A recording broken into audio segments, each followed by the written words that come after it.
Pag-alis ng isang OFW, may pangarap. Pero may takot din. Takot na sa pag-uwi.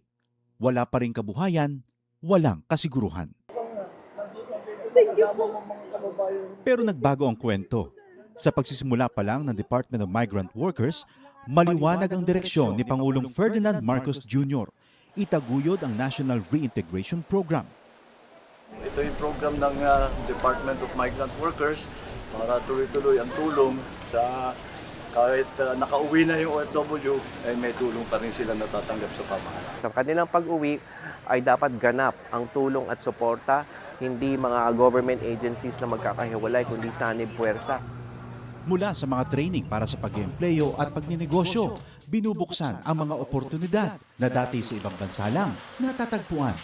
Last week, personal na binisita ng Pangulo ang iba't ibang training na ibinibigay ng DMW, tulad ng negosyo ng soap making sa Laguna.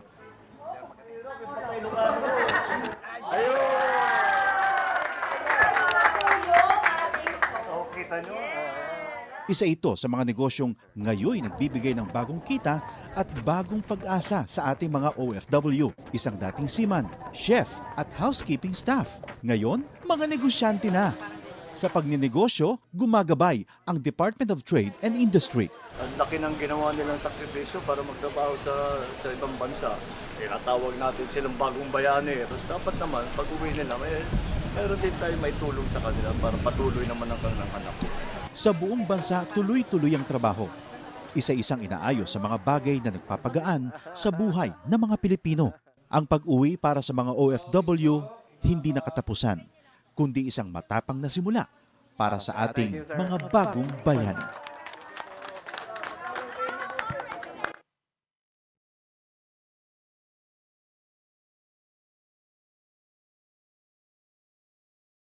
Magandang araw, Pilipinas. Naimbaga ang Ilocos Region. Ito po ang programang Kapihan sa Ilocos. Ang Kapihan sa Ilocos ay hatid po sa inyo ng Philippine Information Agency Ilocos Region at ang PIA po ay pinamumunuan ng ating Director General Catherine Chloe de Castro sa ilalim ng Presidential Communications Office sa pamumuno naman ng ating Secretary Dave Gomez. At dito po sa PIA Ilocos Region, tayo po ay pinamumunuan ng ating Regional Director Jeneline C. Role. Ako po ang inyong lingkod, Rocky Bautista, at ako po muli ang inyo pong makakasama sa isa na naman pong oras ng talakayan dito po sa ating Kapihan sa Ilocos. Katuwang po ng PIA Ilocos Region ang iba't ibang ahensya ng pamahalaan upang ihatid sa ating mga mamamayang Pilipino ang timely, accurate, and relevant information para mapakinabangan po ng ating mga mamamayang Pilipino ang mga programa at inisyatibo ng ating pamahalaan. Live po tayo napapanood sa Facebook page ng PIA Ilocos Region. Kasama na rin po dyan ang 4 pong provincial Facebook pages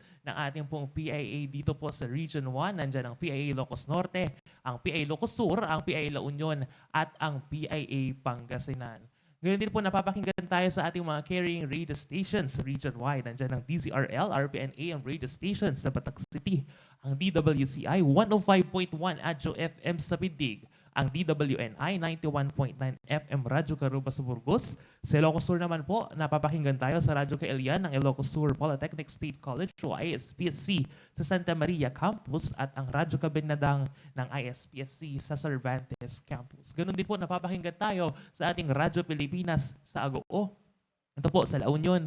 At dito naman po sa Pangasinan ang DWCM Action Radio sa Dagupan City. Kung nung nakaraang Kapihan sa Ilocos po, nakasama po din natin ang ating pong Department of Health, katuwang ang Ilocos Training Regional Medical Center para mapag-usapan yung ating pong cervical cancer awareness, pati na rin po dun sa hypertension. Doon natin nalaman kung ano ba ang mga kailangan nating gawin para po ma-prevent natin yung mga long-term effects ng hypertension and yung cervical cancer.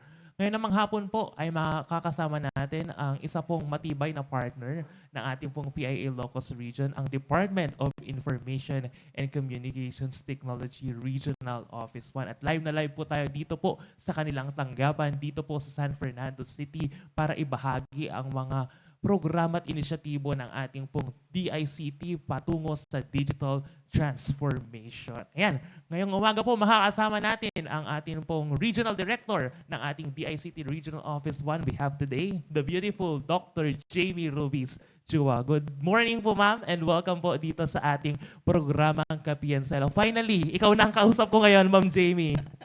Nabara nga kablao kada kayo amin. And of course, thank you very much to our Philippine Information Agency and to all our local media partners who are with us.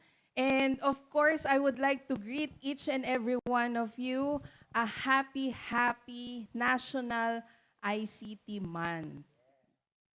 Yes, Happy National ICT Month. Yun pala ang rason, Ma'am Jamie, kung bakit nandito tayo ngayon. We are celebrating the National ICT Month for the month of June. Ayan po ang pag-uusapan po natin ngayong umagang pong ito, kung ano po ang mga inisyatibo ng DICT para po sa kanilang aktibidad, para po sa National ICT Month. At bago po, of course, ang ating diskusyon patungkol dito po sa National ICT Month, ay gusto ko lamang pong i-plug ang ating text line na 0916696194 para po sa ating mga kababayan na gusto pong magtanong. Para po maximize natin, of course, yung time na nandito si Ma'am Jamie para sagutin natin ang inyong mga katanong. And of course, sa ating pong mga media partners po na nandyan po sa ating Zoom platform, maaari niyo pong ilagay ang inyong mga katanungan dyan po sa ating comment box. Ngayon na Ma'am Jamie, patungkol naman dito sa ating pong National ICT Month. Ay, bago po yun sa National ICT Month, magbalat na muna tayo, Ma'am Jamie, dahil I think, tama ba yung balita ko, Ma'am, na we are celebrating the 10th year anniversary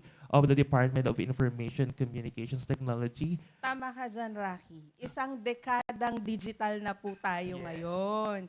So, 10 years. So, this is since 2016 na, no, Rocky. Kaya, kung magbabalik tanaw tayo, nagsimula tayo noong 2004. So, dati, tayo ay Commission on Information and Communications Technology.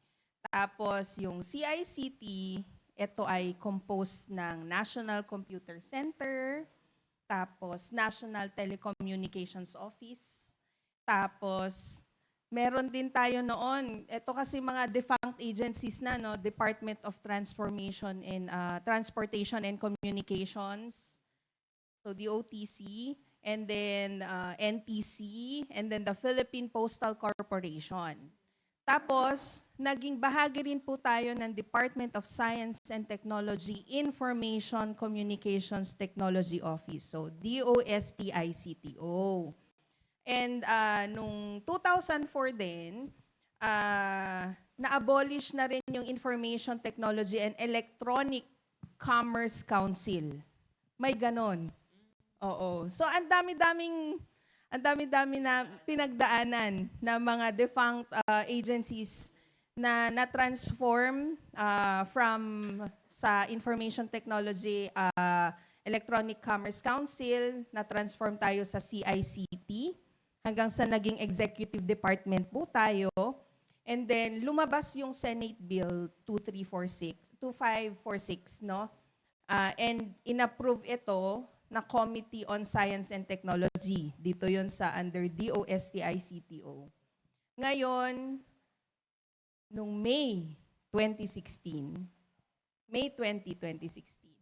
meron na lumabas na ang Republic Act 10844, an act creating the Department of Information and Communications Technology na nilagdaan po ng dating presidenteng si Pinoy.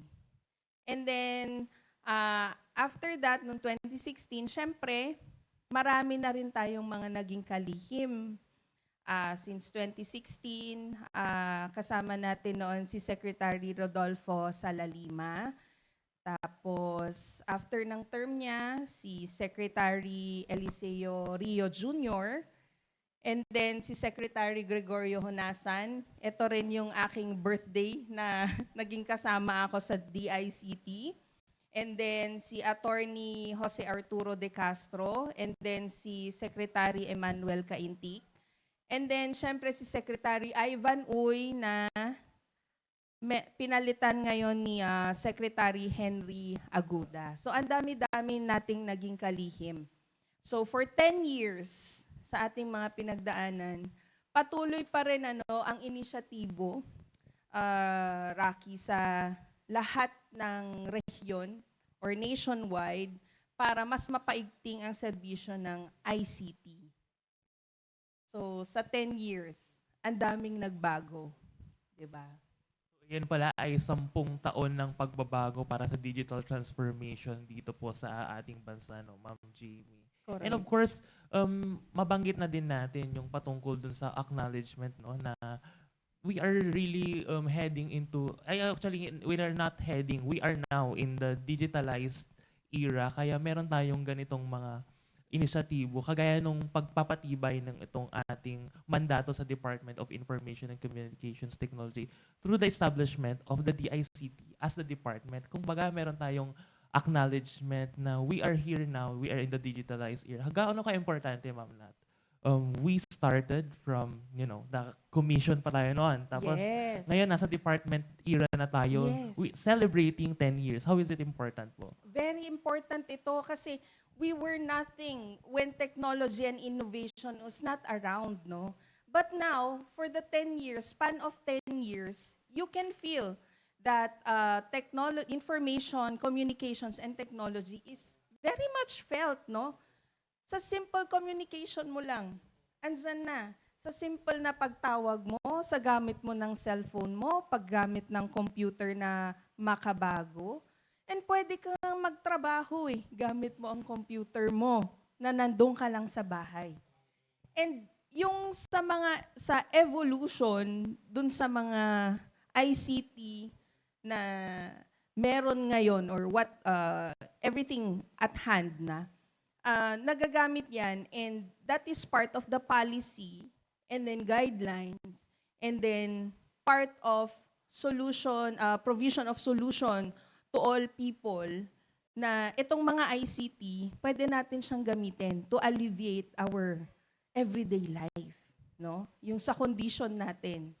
So ang daming nangyari sa simple lang na yung the keypad na text. Ngayon meron ka ng smartphone, Android, tapos yung mga malalaking boxes na computer na naabutan mo yun. Tapos yung disket, ako naabutan ko pa po kasi yun, disket, saka yung mga CD players pa yun. Ngayon, mga USB na. Ngayon, pwede mo nang store sa cloud. Yung mga ganon, talagang ang bilis ng teknolohiya at inobasyon. So sa 10 years na yan, talagang ramdam na ramdam mo. Lalong-lalo na nung nagkaroon tayo ng pandemya. So lahat ng tao kumapit sa ICT. Diba? So kung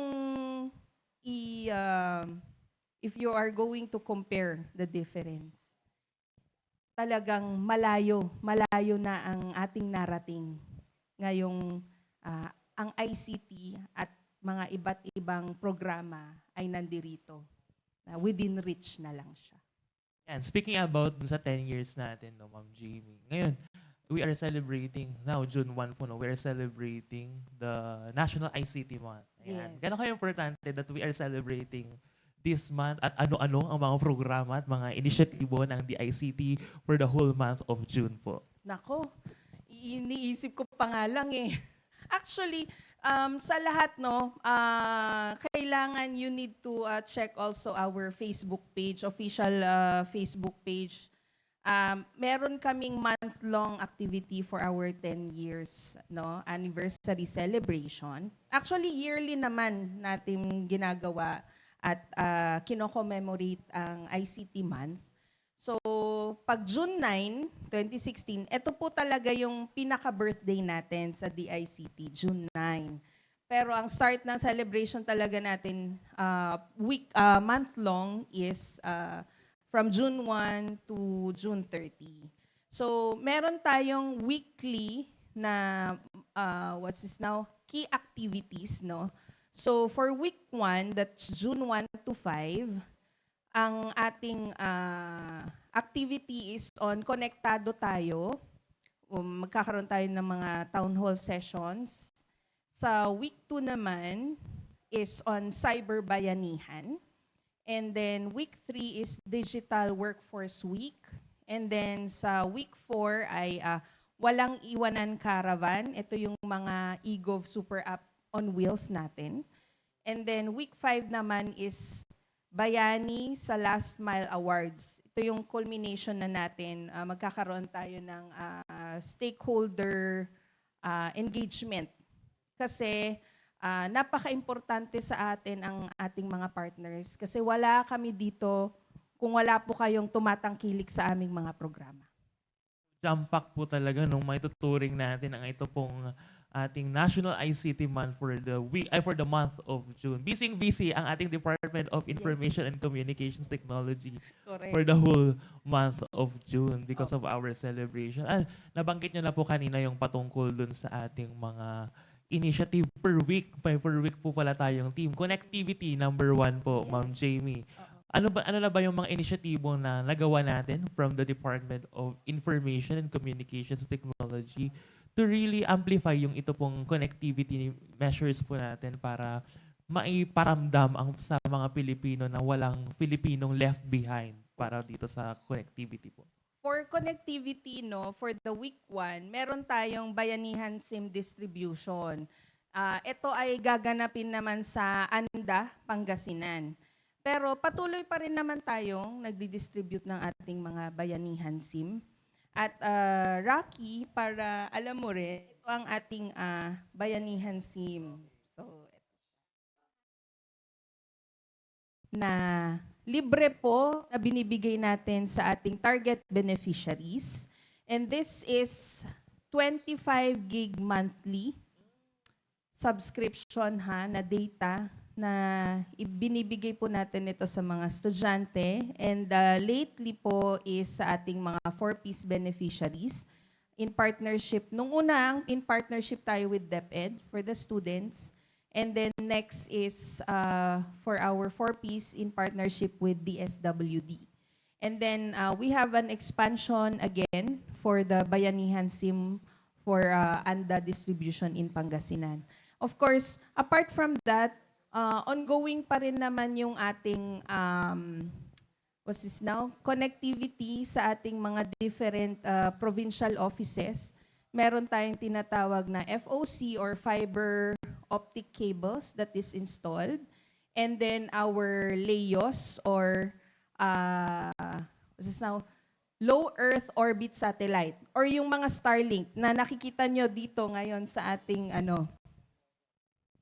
So, yung marami na tayong nabigay, sa mga different beneficiaries natin. Meron tayong sa schools, meron tayong sa hospitals, di ba? And then tuwing bagyo, nagde-deploy tayo sa mga walang connectivity para they can communicate with their loved ones as well. And then, syempre, kapag meron, for example, ang iba't ibang ahensya, meron silang mga activities, magre-request sila sa amin, magde-deploy tayo ng mga Starlink, libre po ito, mag-request lang po kayo para po mai-connect natin na yung serbisyo po ninyo para sa publiko. Yan. So yun yung connectivity for the Wi-Fi. And next naman is yung ating GovNet or the National Broadband Plan. This is for us connecting the government agencies into the FOCs, So we have a government network na kung saan ay lahat po ng NGA schools, SUCs, hospital, and LGUs. Yes. So sa dito sa La Union, we have 52 sites. And then 23 sa Ilocos Norte. Ngayon, meron tayong expansion program naman. We will be providing GovNet sa Vigan to Bantay. Actually, nag-site inspection kami together with the PMT ng Central Office. And then, we will also have our expansion in Pangasinan.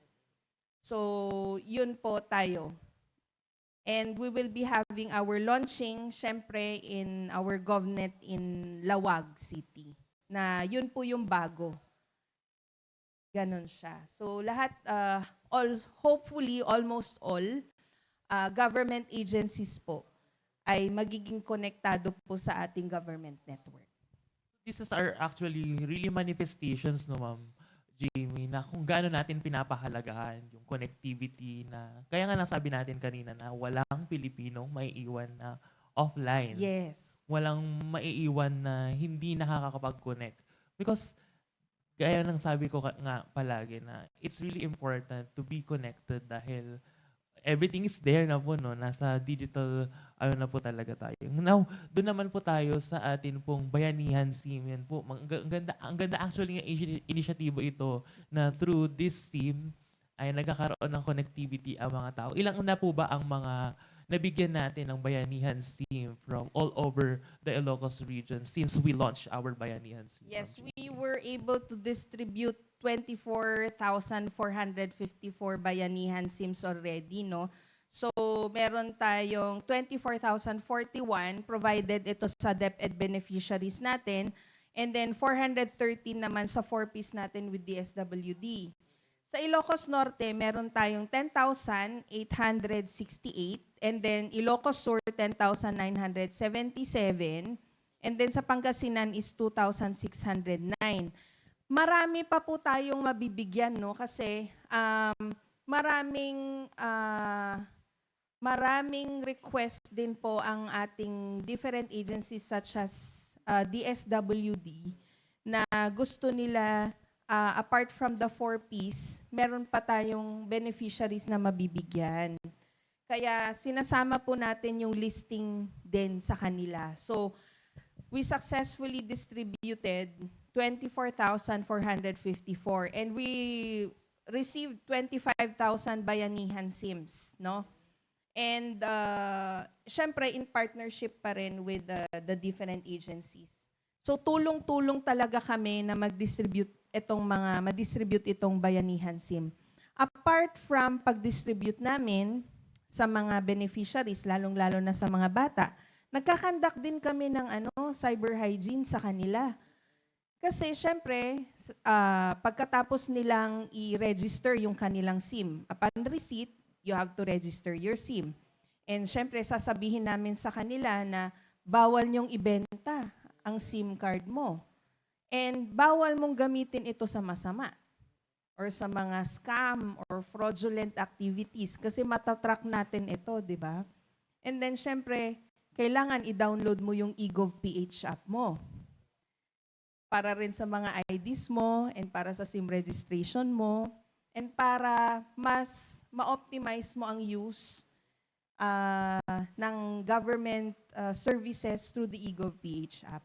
So, actually, pinuri po tayo dito sa initiative ng ating administrasyon para sa pagbibigay ng SIM sa mga bata and 4Ps beneficiaries.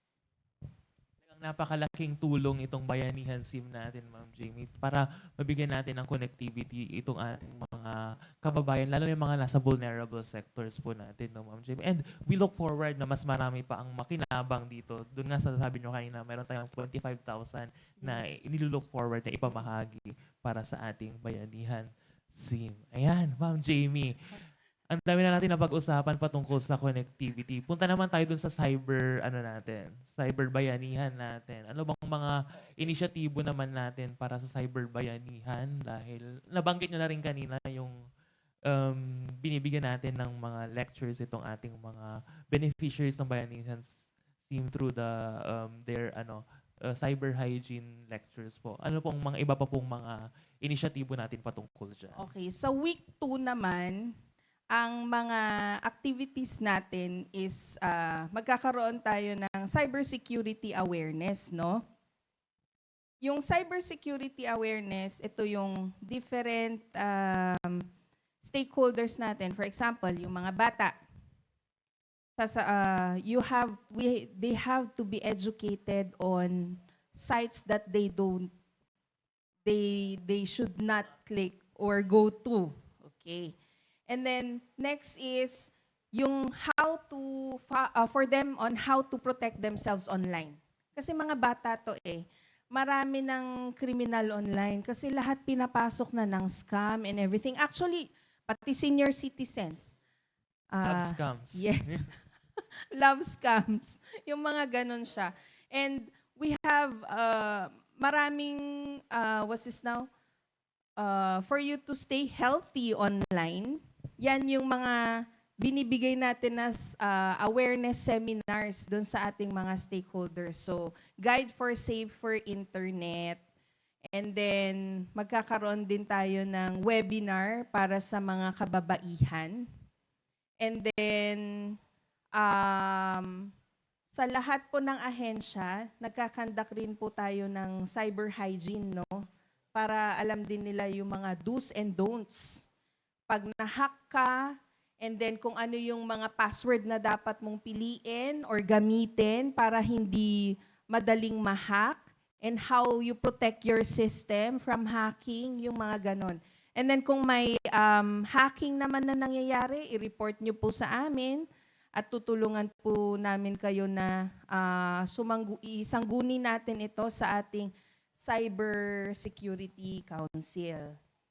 So, yun yung ating para sa cyber security initiatives naman.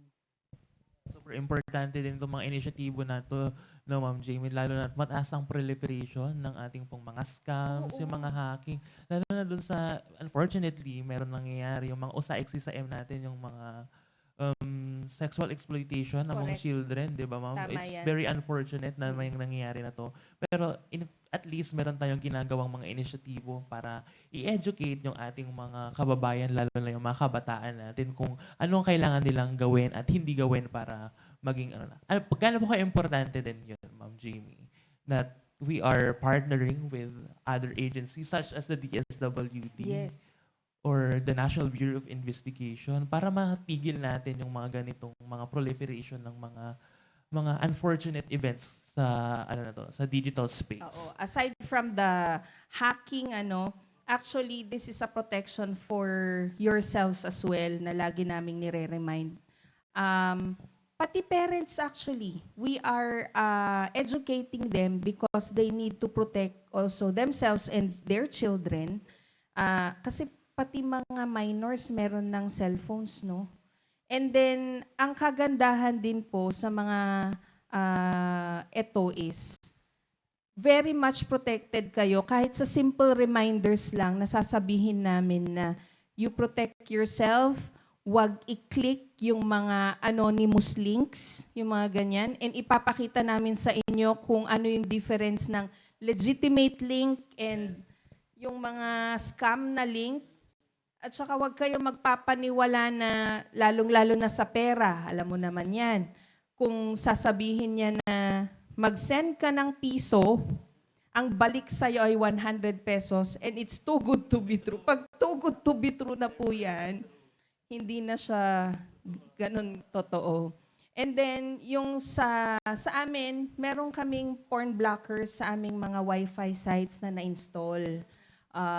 Para po malaman ninyo, naka-block po ang porn sites sa mga free Wi-Fi sites na kung saan nag-establish kami ng mga Starlinks namin. Para po safe po ang lahat. And yung mga reports din namin, last month, ang NBI po tumungo po sa atin kasi gusto nilang makipartner din sa atin tungkol sa cybersecurity. And magkakaroon din tayo ng partnership on training. And then kung ano po yung mga hakbang in terms of protection and reporting as well. So talagang napakahalaga ng cybersecurity kasi ang dali-dali na lang manloko ng tao, gagamitin nila yung identity mo kahit hindi ikaw yun. Kaya dapat we should protect ourselves online. Talagang unfortunate yung mga events na ganito, no, na bagamat ay ang daming binibigay na tulong sa atin itong ating technology, yung ating digital transformation, ay medyo nagagamit siya into unfortunate events such as yung proliferation ng ating OSIC-CISM, Correct. hacking, scamming, and all that. Pero buti na lang, meron tayong DICT at mga katuwang na ahensya para, kumbaga, protektahan tayo at umagapay sa atin para hindi na mag-further yung mga ganitong events. Ayan. At bago po tayo magpatuloy sa ating discussion, siguro po, let's pause for a short break po muna, Ma'am Jamie. Pagpahingain muna natin si Ma'am Jamie. Pagbabalik po ang ating kapiyan sa Ilocos makalipas ang ilang paalala.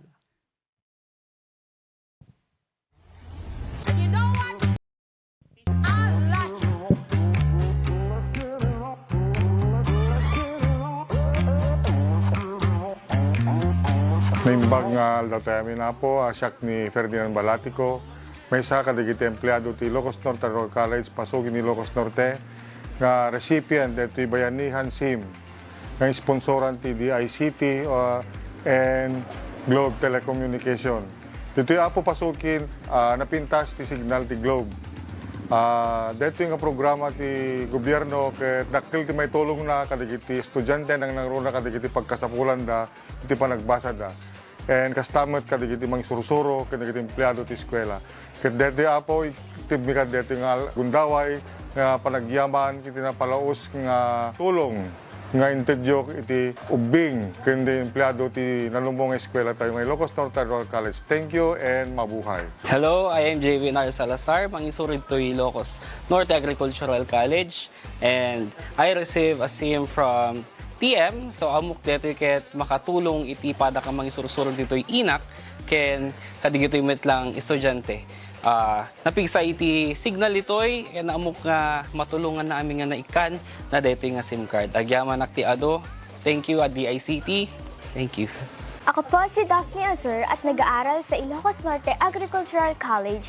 Nagpapasalamat ako sa DICT dahil sa Bayanihan SIM Project at napalad kaming mga estudyante sa Ilocos Norte Agricultural College dahil malaki itong tulong sa aming pag-aaral. Maraming salamat at mabuhay DICT Region 1.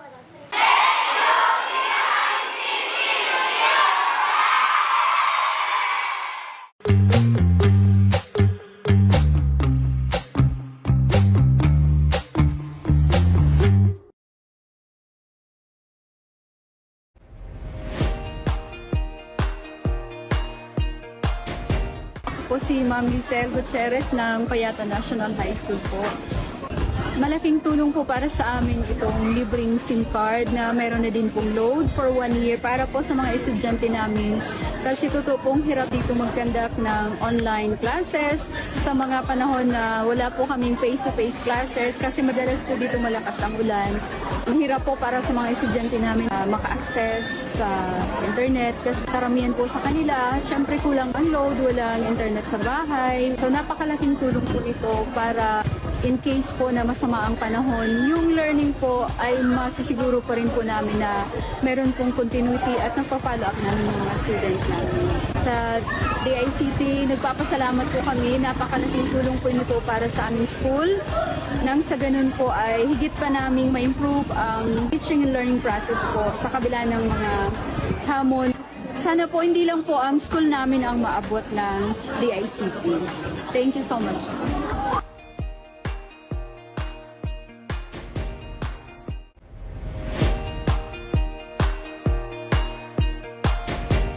Hello po, ako po si Harold M. Balanta, isang mag-aaral sa San Antonio National High School at kasalukuyan ako po ay isang grade 12 student. Isang karangalan po na ang pagbigay ng DICT ng Bayanihan SIM kung saan ito po ay nakakatulong sa amin, lalo na po sa akin na isang mag-aaral na grade 12 at tutok po kami ngayon sa research kaya kailangan po talaga namin ang libreng internet at para hindi na po kami dagdag gastos pa sa load, isang karangalan po ang libreng SIM card. Napili po ng DICT na bigyan ng libre ang San Antonio National High School. Kaya maraming salamat po.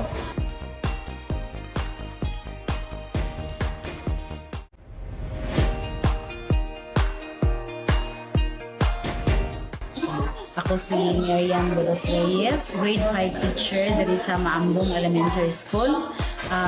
Dako akong pasalamat sa DICT ani ilang project sa Bayanihan SIM card distribution kay maka-benefits gid ang mga students.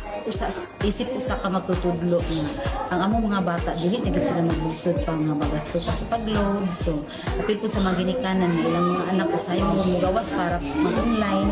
So kandi bisan sa ilang balay maka-online na gid sila. Kung dako kay ning tabang pod sa among adre sa community kay naami sa remote area. So tapos salamat sa DICT sa ilang SIM card solution. Free, walay bayad. Makikli. So mo lang to. Thank you.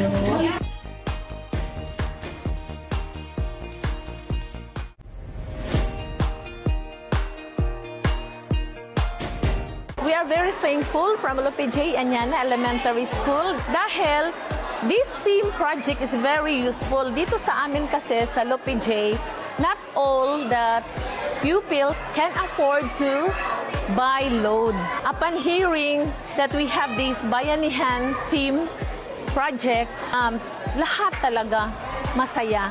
Dahil yung mga bata na hindi makapag-load, so pwede na sila maka-access sa kanilang mga assignment na this age is in digital.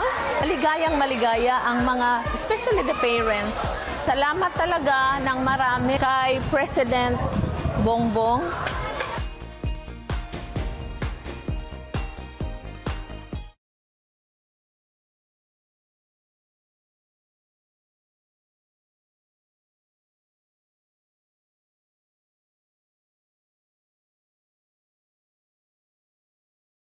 Sa ating programang Kapiyan sa Ilocos, kasama pa rin po natin at live na live po tayo dito sa DICT Regional Office 1 dito po sa siyudad ng San Fernando, La Union. Kasama natin, of course, the OSC Regional Director of the Department of Information and Communications Technology or the DICT Regional Office 1, Dr. Jamie Ruiz. Kanina napag-usapan natin with Ma'am Jamie kung ano yung mga inisyatibo ng ating pong DICT patungkol sa connectivity at yung mahabang 10 years na na-maximize ng DICT para maging mas digital transform ang ating pong bayang Pilipinas. Ngayon naman po, Ma'am Jamie, dahil nabanggit niyo po kanina doon sa pangatlong week ng ating pong selebrasyon ng National ICT Month ay yung ating pong digital workforce. Patungkol saan po ba ito at anong pong mga inisyatibo at mga proyektong binibigay po natin para po dito sa digital workforce? Pag sinasabi nating digital workforce, ito yung mga trabaho na dulot ng ICT. So, meron dati itong Digital Jobs PH na pinapangunahan ng ating training arm ng ahensya, which is the ICT Literacy and Competency Development Bureau. Dating Digital Jobs PH, ngayon na rebrand siya into SPARK, which is Strengthening the Philippine Workforce through Adaptive and Responsive Digital Knowledge. Ngayon, Sir Rocky, ito ang sinasabi namin na OFW 2.0. Ang OFW 2.0 ay online Filipino workers. Kasi kapag may Wi-Fi, may hanap buhay. Okay? Ngayon, meron kaming online technical trainings for free na pwede itong ganapin online. Pwede rin natin ganapin ito sa ating digital transformation centers na nakakalat sa ating mga probinsya. And then, tuturuan namin kayo ng iba't ibang technical trainings, which is we have social media marketing, graphic design, general virtual assistance na patok, yung mga yan. Na maraming, may AI training na rin tayo kasi ang AI ay in na po ngayon, no? Kasi pati sa TikTok, mga AI, mga CapCut, yung mga ganyan, kailangan din yan. So yung hina-highlight po natin ng online freelancing kasi ang laki-laki na po ng populasyon natin for the online freelancers. Kaya itong mga digital workers para sa gig economy, kailangan po natin siyang i-increase through our technical trainings na dulot ng ating Spark. And kapag ito ay, itong iba't ibang trainings na to, gagawin mo siya outside of DICT, ikaw ay magbabayad po kayo ng 35,000, 50,000. Samantalang po sa amin, libre po ito. Itatap po namin ng resource person and then magte-train po kayo ng 2 weeks. And then i-check po natin and yung employability po ninyo, pwede pong local employment or kung meron kayong mga offshore clients. Yan, napakaganda po nito. Kasi produkto rin po ako ng trabahong digital. Bago po, habang minamarket ko po ang Digital Jobs PH dati. Kasi gusto kong maranasan mismo bago ko po sabihin sa mga tao na epektibo po ang programa namin. So ako po mismo nag-train ng General Virtual Assistant. Napaka-epektibo po ito. Ang sahod ko po noon, meron po akong kliyente abroad. $30 per hour po yung aking nasasahod noon. At I'm sure marami rin po sa ating mga online freelancers, mas malaki pa po ang kanilang mga nasasahod ngayon. So, yan po yung ating digital workforce. Apart from that, we also provide digital literacy to other stakeholders such as ang ating PWDs, senior citizens, students, women, MSMEs, yan po mga yan. Sa MSMEs po, we have social media marketing, kung paano po nila gamitin ang social media platform para mas mabenta nila ang kanilang mga produkto. Yung mga yan. Marami po. And then mga kababaihan, we also train them.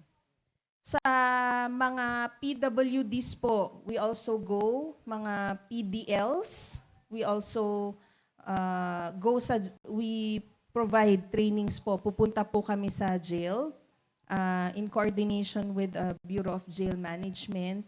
Yung mga laptops po namin, dinadala po namin siya sa loob. Ini-inspect po bago po Yung mga PWDs po, senior citizens, meron din pong mga associations na nakikisangguni sa amin para po i-train din namin sila. Yung mga productivity tools, kung paano lang mag-type, so may mga typing skills, kung paano mag-surf sa internet, yung mga yan, lalo na po yung sa mga senior citizens natin. And then yung para ma-feel lang nila, the mere fact na they feel that they are using a laptop kasi most of our stakeholders or beneficiaries po, maiiyak po sila na hahawakan po nila ang laptop kasi first time po talaga nilang humawak ng laptop. Yung mga yun po, yung sa under digital workforce, gusto po namin i-increase ang mga individuals who would want to make it in the industry.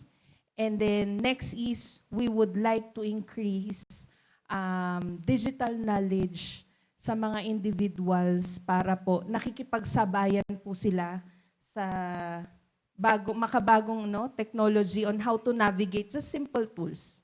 Yun.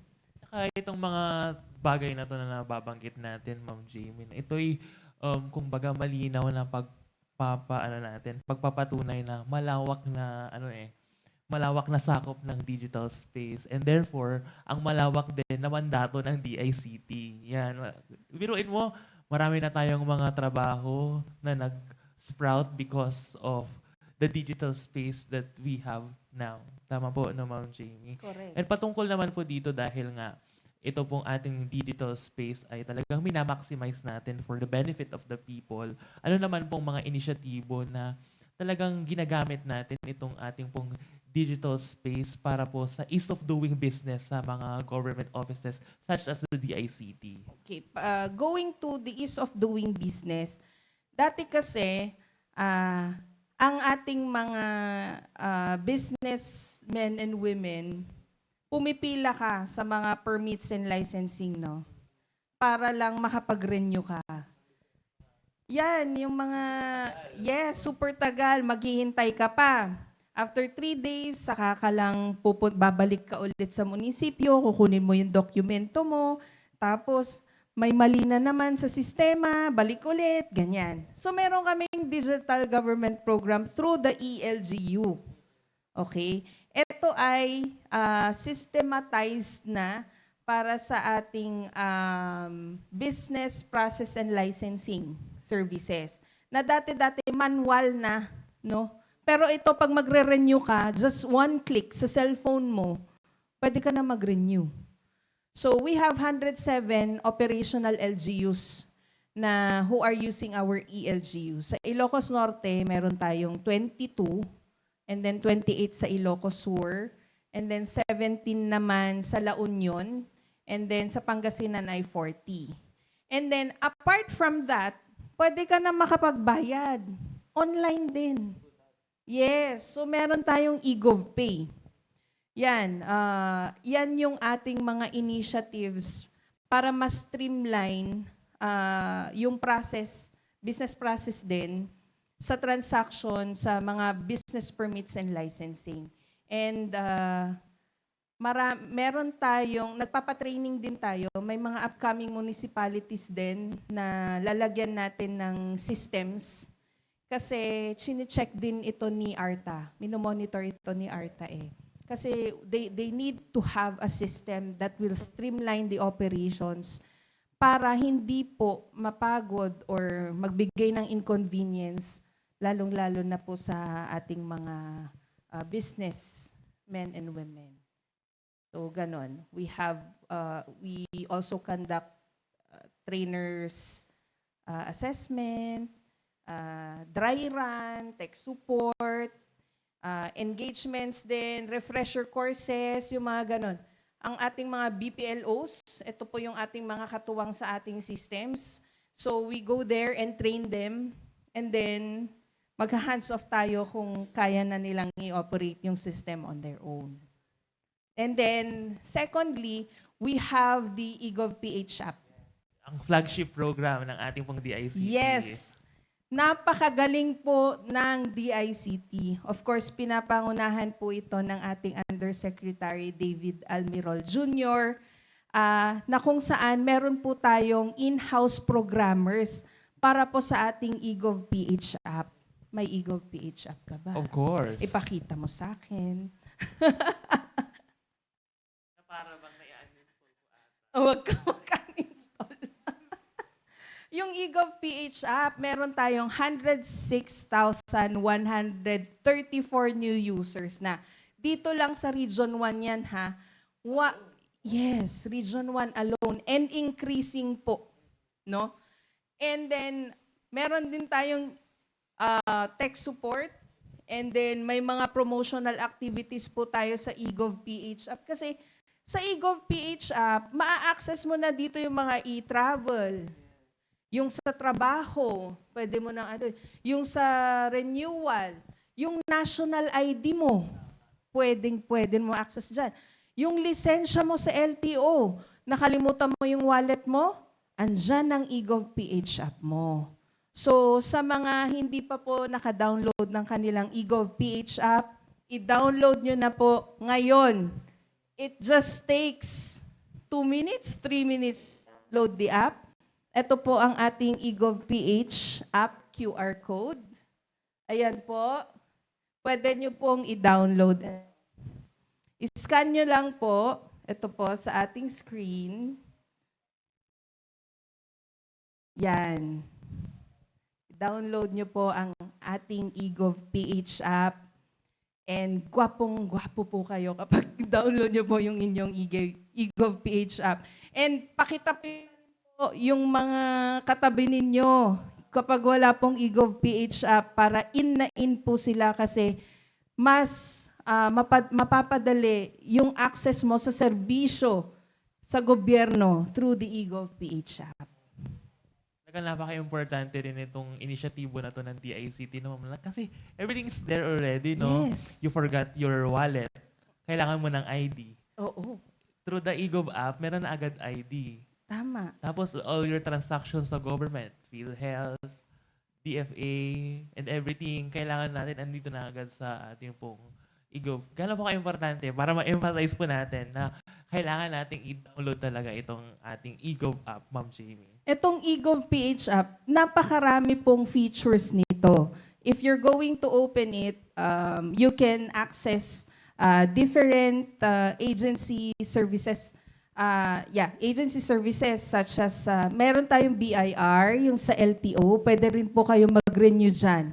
NBI, pwede po kayo mag-renew agad doon. Just click kayo doon. And then, yung lisensya po ninyo sa LTO na sinasabi ko, pwede nyo pong i-access doon. Kung nakalimutan nyo po yung wallet nyo, pwede nyo po siyang gamitin. And then, sa mga business processing and licensing po, bago po kayo mag-renew, pwede pong hindi na po kayo pumila, mag-click na lang po kayo doon for renewal. Kung meron po kayong mga kailangan bayaran, may eGov Pay na rin po doon.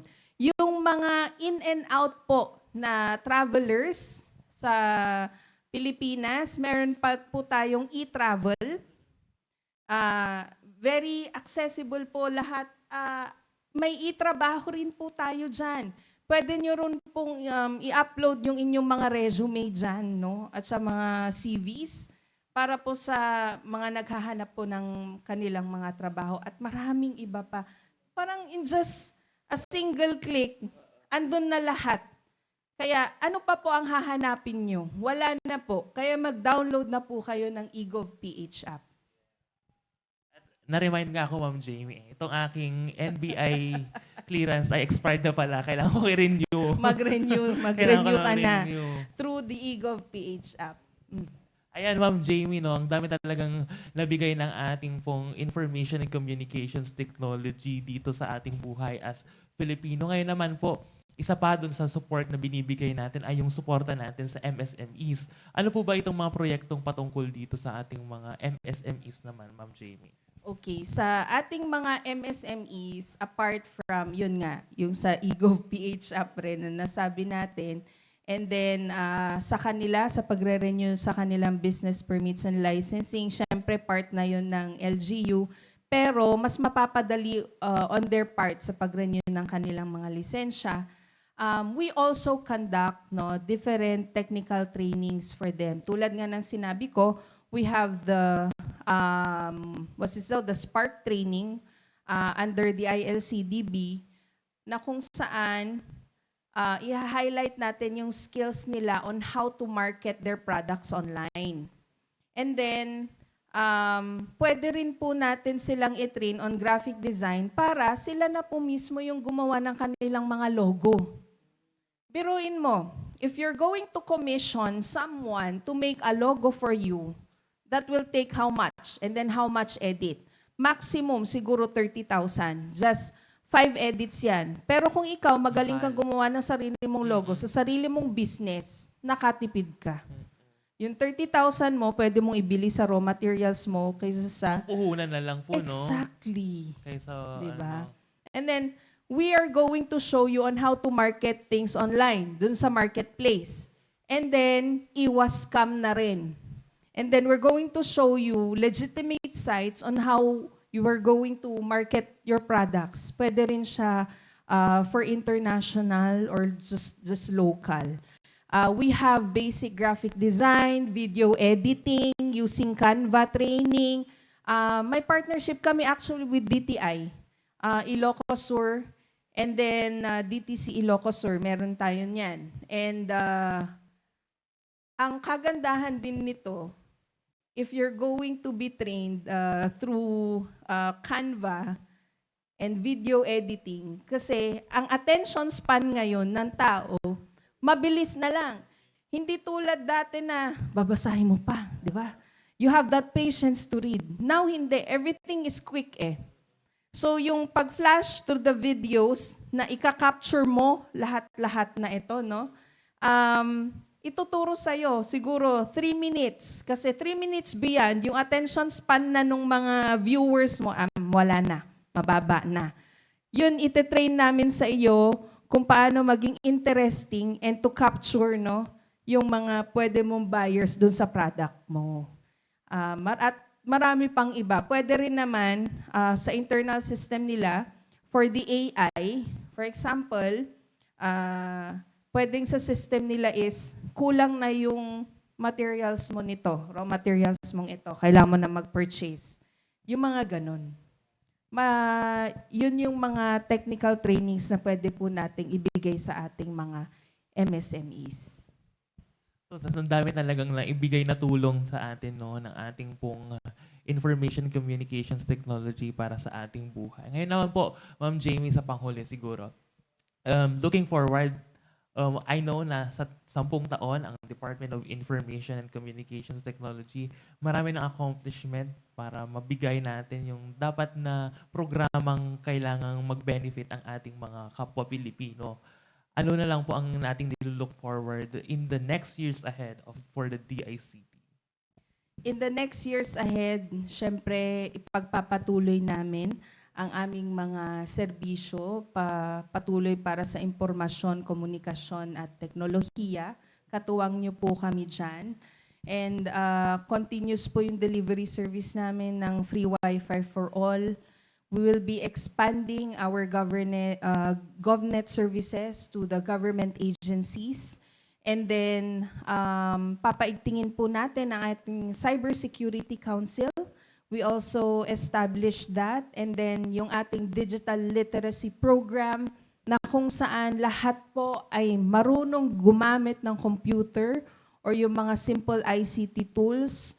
And then, kapag sa bagyo naman po, kapag down po lahat ng telco, nandyan po ang DICT para magbigay po ng internet connection para makakommunicate po kayo sa inyong mga pamilya. And sa mga LGUs po and other agencies, nandirito po kami for ICT services.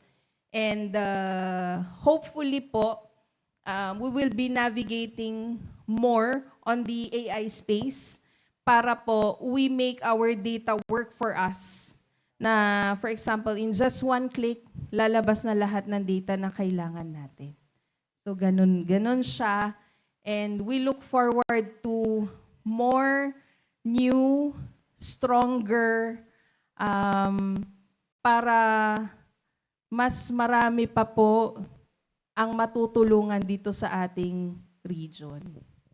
At yan po, nakasama natin ngayong umaga ang OIC Regional Director ng ating Department of Information and Communications Technology, Dr. Jamie Ruiz Chua. Maraming salamat po, Ma'am Jamie, at sa lahat po ng nakasama natin mula dito sa Department of Information and Communications Technology Regional Office 1. At dito na po nagtatapos ang ating pong programang Kapihan sa Ilocos. Maraming salamat po sa lahat po ng mga nakasama po natin dyan po sa ating Facebook Live, sa ating mga tagapakinig, sa ating mga caring radio stations, sa region-wide, sa ating pong mga media partners na nandito on-site and online. Maraming salamat po. Ito po ang Kapihan sa Ilocos, programang hatid ng PIA Ilocos Region.